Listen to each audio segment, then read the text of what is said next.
Good morning, Internet.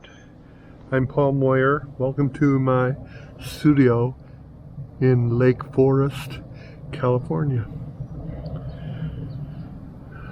Today we're going to make watercolor paints using only the essential ingredients, and all of it kept quite simple. We will make today, or at least initially here, we're going to do yellow, and we're going to mix it in a tin that we're going to store it in, and our principal measure is a tablespoon. Our media is glycerin. However, we're going to forego that because we have wet pigments here, and so all we're going to do is add Acacia Senegal, which is gum arabic, and we may use just a bit of glycerin to make it smoother and flow better. Glycerin counters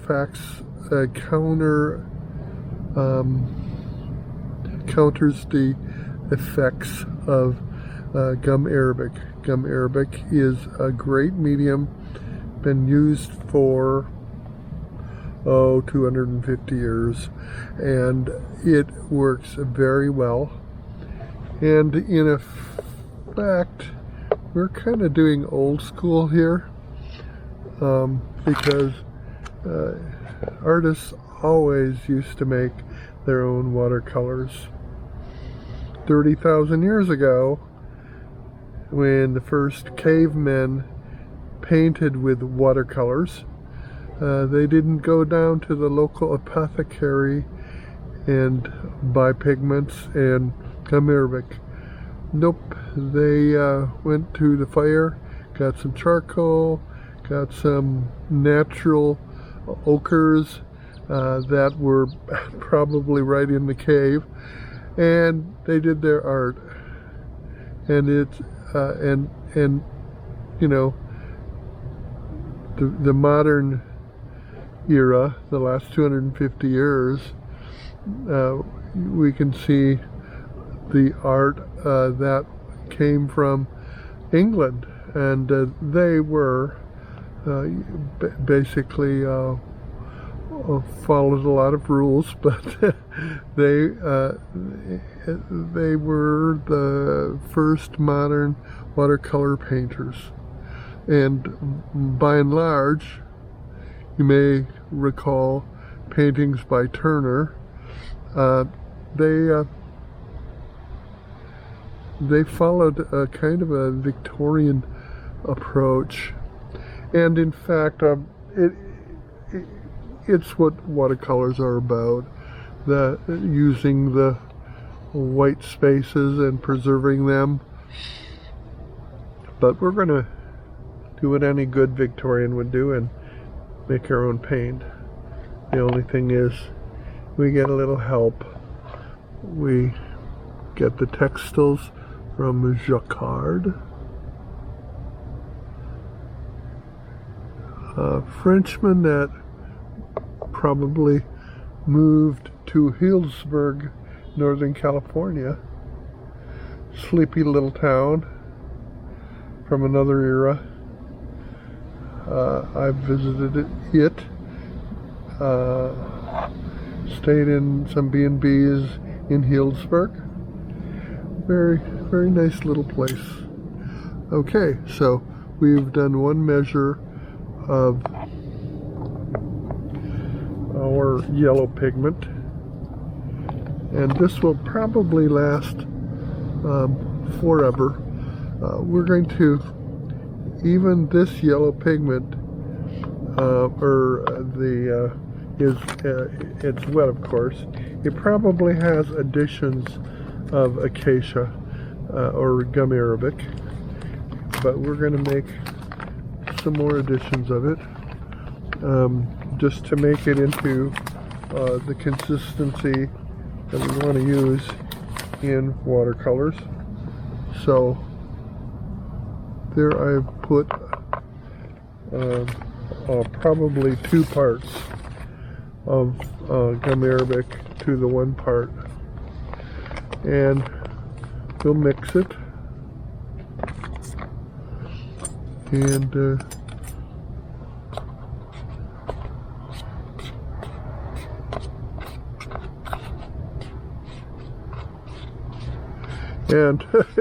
it's turning the pigment into a dough.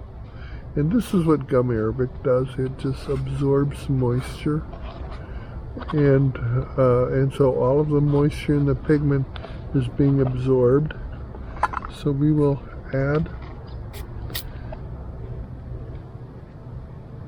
the universal solvent to this water. Hence the name Watercolor. And so we're going to make a batch. Now there are additives that we can do, and maybe we will do them. We could add them to this pot later after we've looked at the qualities that we get from this watercolor. Now, gum arabic is very drying. It attracts moisture, absorbs moisture. It's used as a thickening agent in cooking. The gum arabic that we are using from the Acacia Senegal tree, the species of gum arabic that we're using. There are others, and you can see it's pretty gummy. It creates little lumps, and you might think about using a tea strainer. I'm just gonna say I'm not measuring a lot, but one thing that I did do was I measured the amount of acacia powder I put in to the Jacquard. Now, the Jacquard pigment. I'm just going to put a few drops of glycerin. This is also, beside the Acacia Senegal powder, which is used, it has culinary uses to thicken sauces and to thicken your smoothie. But there are some features, and it overpowers. It just wants to suck up all the moisture. So now we've we've made it a little slicker by adding the glycerin. And I'm just saying, it's the 2 very common components historically. Only thing we're not doing is grinding our own dry pigment and then adding the wet or the dry powder and mixing those 2 dry elements together, then adding water. That's one way to do it, but and there's a lot of other techniques, but I think that the simplest thing, and really not the most, not very expensive,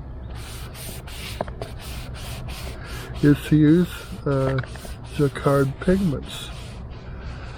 One thing is that it has some value in that it is very inexpensive to make large quantities of pigment, large quantities of watercolors. And maybe a nickel on the dollar if you want to buy prepared watercolors in tubes or in pans. It's simpler. You don't have to go and mess around with your kitchen utensils to make a pigment. But I like the adventure of it all, so I am going to label our tin that we just made, and so we have our watercolor. So I'm going to label it Jacquard.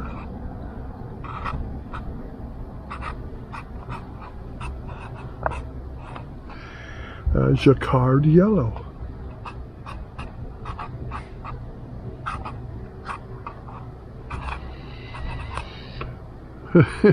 He's got a label for it, yellow, 101, or a number. Anyway, here we have it, and I'm gonna put my palette knife away. You can buy an assortment of palette knives if you don't have any, and they're very handy for quite a number of reasons. It's not like you got a razor blade laying around, but you can use it as if you had a pocket knife to do some things. And I like it to when I want to take off a block.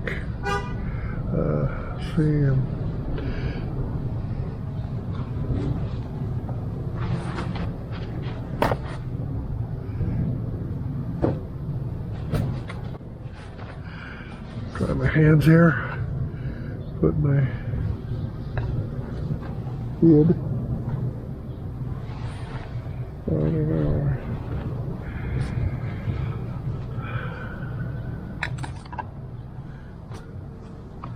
All right, and what I want to do is test this paint to see its quality. I will probably produce this in a video that goes fast forward. Huh. Didn't want that.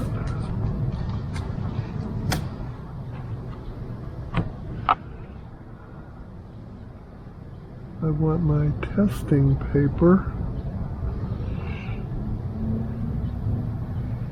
And why?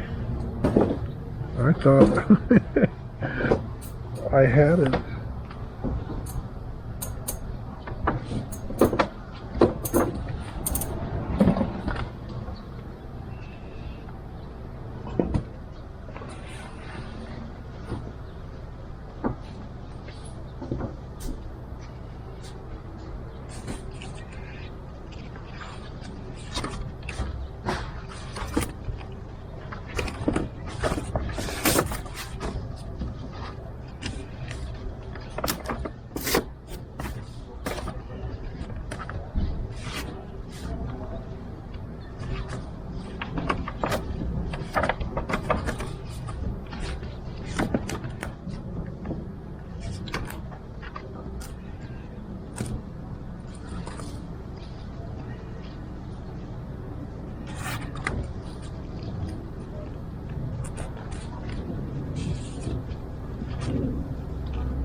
Here's my testing paper right here. It's Fabriano Studios. I got my notes.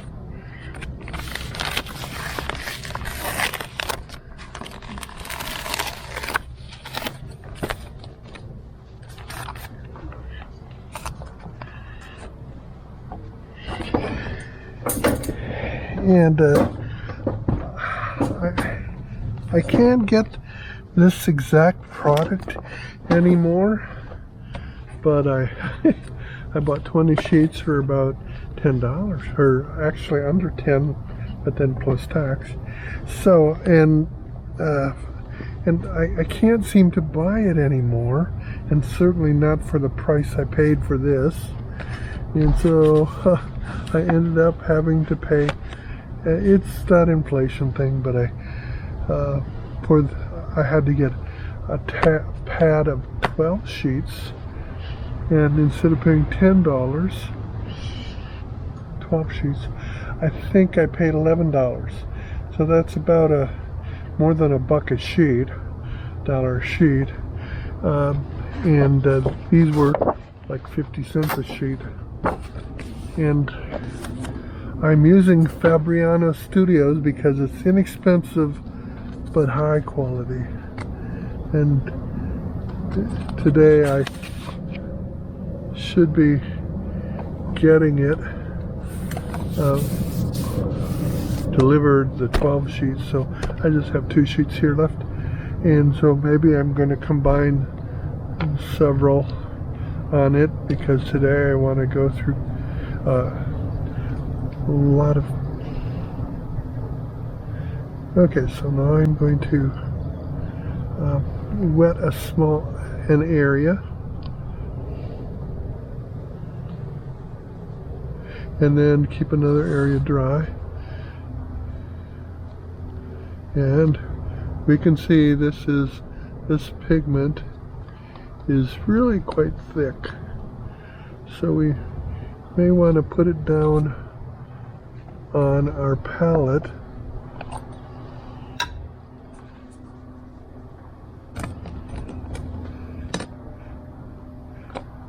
Just like in painting, where you often want to preserve white spaces, in your studio you'll often want to preserve flat spaces.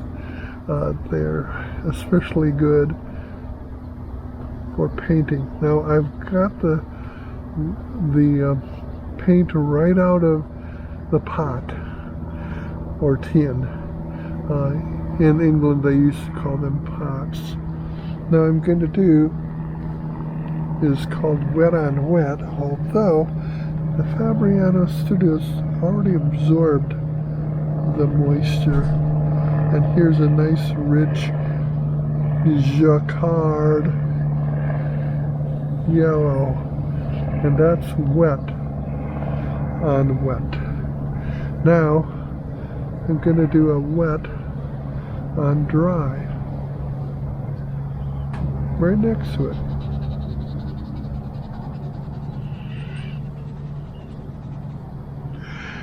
That's a beautiful pigment. That's a beautiful watercolor paint. And this one by Daniel Smith has a yellow medium, will probably look the same. The difference is that this costs $15. $12 to $15, depending on how you buy it. Daniel Smith. By the way, Daniel Smith is the very best, in my opinion, of a watercolor maker out of Seattle, and they make 240 colors, and by and large they are not enhanced, they are single pigment. And that's what, now I do not know whether this is a single pigment or a special blend of pigments, but you know what, it's just the results that count. So now here's the difference between these two. This one costs $15, and it'll last you quite a while if you go sparingly. This, on the other hand, probably, I'm gonna say each one of these jars cost about $3. And then I just used about a tablespoon out of a jar of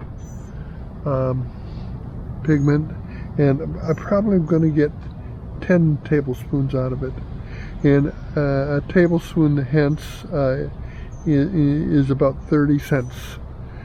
So we've got about 30 cents in pigment in this pot.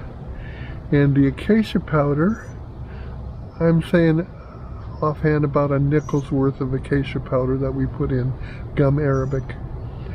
And the drops of glycerin that we put in are also minimal. I mean, as far as mixing paint, they can last you quite a while. And each one, the powder, a pound of the powder costs $7.50, and 16 ounces of the glycerin, vegetable glycerin, costs also about $7. So I'll have the links below. So now we've made a really nice paint. I think I think it's beautiful. Now let's see what we can do if we wanted to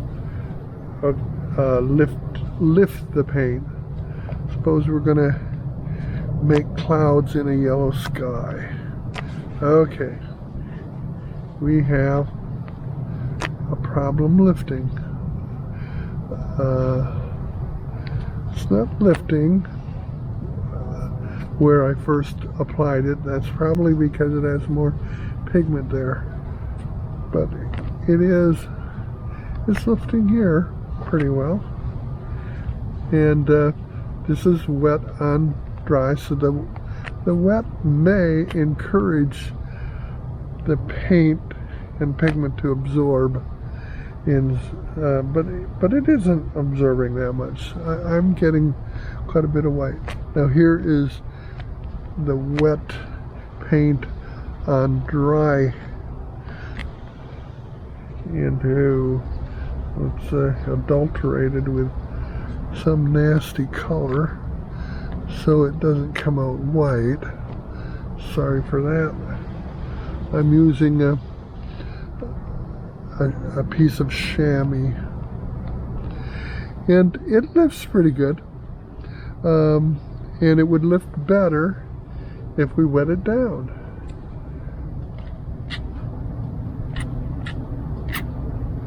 Also, by wetting it, we can see if it is granulating.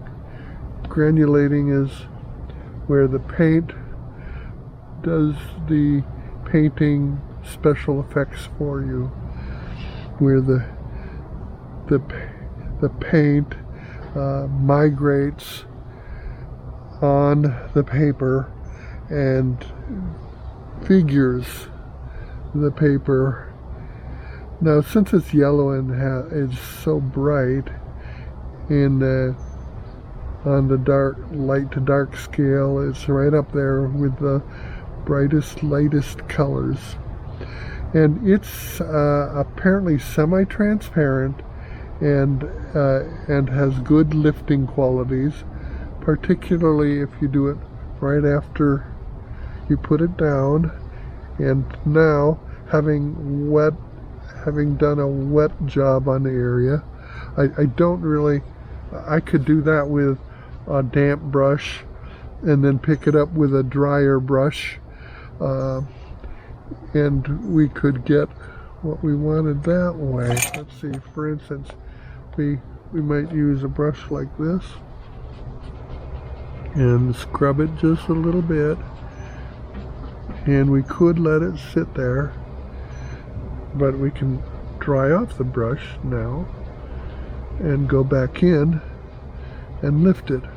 Okay, so now we're going to be able to do that easily when we first applied it. And here we can see. Now I see no granulation going on. So for now, we have finished our foray. Hello. Hello, baby. Hey, you're filming? Huh? Are you filming? Yeah, I'm filming. But, Well, it's 9 o'clock. They're coming. She said they'll be here at 9:30. uh-huh. They're gonna text me 5 minutes out. Okay. I'm coming in right now. No rush, because it's still 9 o'clock. Okay? Okay, cool. I'll be right in. I'd turn off my camera.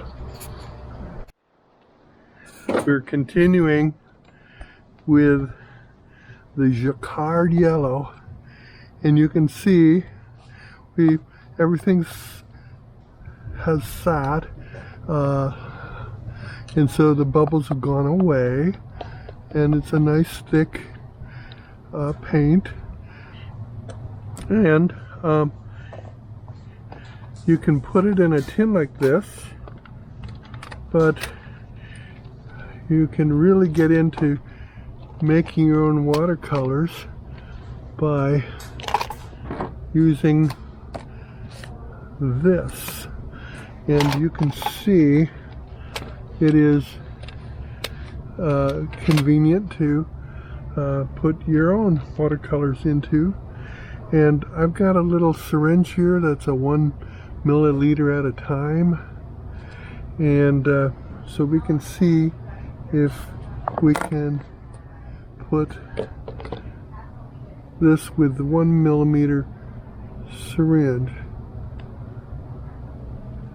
Okay, that seems to be good, and we'll put it in here.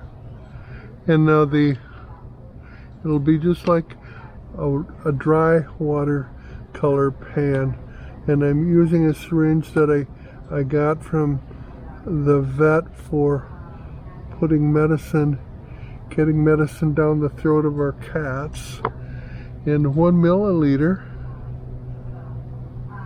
Now 2 milliliters, and this will fill that pan up. Oh, I just put in 2 tablespoons, and each tablespoon is about 20. So I got at least 40 milliliters in here, and that's only 2 milliliters.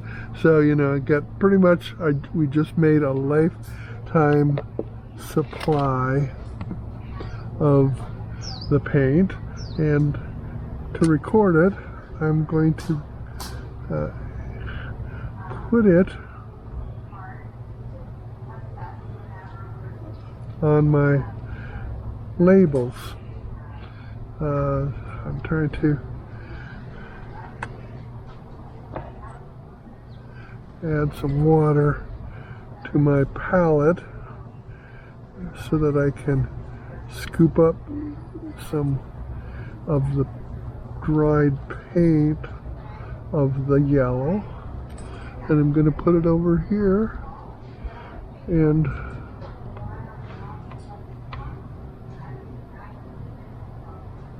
then I'm going to dry it. I'm going to dry my brush a bit to soak up the parts that want to run into another area, and try to be neat about this. So here is my kind of my scrubbing, lifting brush.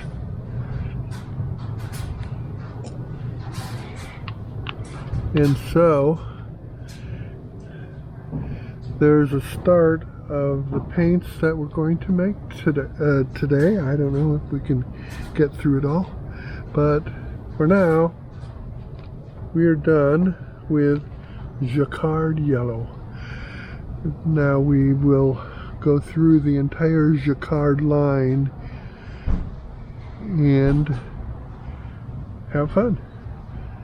So I'm going to, and this is, you can take this into the field and plein air, and this could be your paint and your palette. So there we go. And so I am going to terminate this interview, and I will talk to you later. Au revoir, arrivederci, ciao, adios, goodbye.